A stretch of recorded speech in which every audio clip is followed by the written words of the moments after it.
Gary here again. And in my last update on November 18th, I talked about putting together a bunch of videos on how I went about making the wood and the foam wing. Now this wing didn't turn out the way I liked, and I ended up going to an aluminum wing. But just for interest, people might be interested in how I went about building the wing. So that's why I decided to put together a video, or actually it turned out into a series of videos. After I compiled all of the pictures and video, I had about 40 minutes of material, so I thought that was going to be way too much and it would just end up boring people with all the details. So I've broken it up into a series, a number of videos.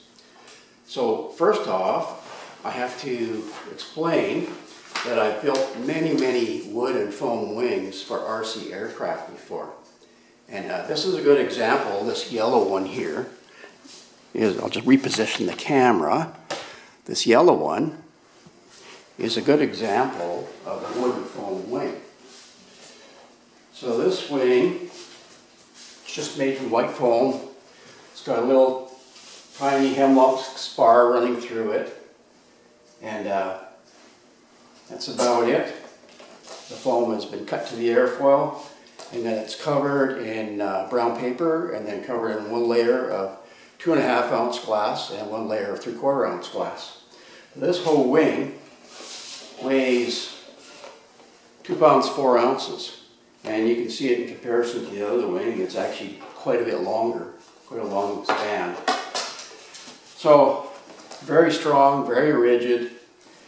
As a matter of fact, I took another one just like this. I'm just going to reposition the camera again. I took another one just like that, and I supported it on some wood in the middle and at the very edge of the wing, and I wanted to see how strong it actually was. So I stood on it, and I weigh about 180 pounds, and I thought for sure it would just like break in two, but it didn't even budge. Didn't even show any signs of failure, cracking, or anything.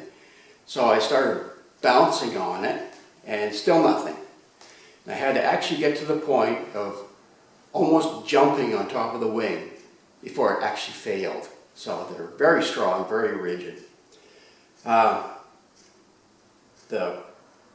One of the issues that I ran into, or that made me decide to beef this wing up, is that this RC wing, most like an RC plane of this size, you're lucky if you see maybe 75 miles an hour in a dive.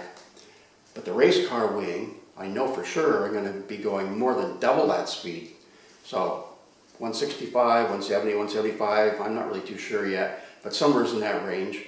So with that in mind, I decided, well, maybe I need to beef it up a little bit more. And so that's where some of the weight came from, and I kind of went overboard on the whole engineering on the thing to make it strong. The other issue is that I was in a rush, and I didn't spend a lot of time sort of analyzing the airfoil. I was just trying to stay one day ahead with the design work of the actual build, and so that caused me some problems and some issues, especially later on in the building of the wing. I had to put a lot of filler on the wing, and that just increased the weight like crazy. So to give you a comparison, that RC wing, like I said, it weighs 2 pounds 4 ounces.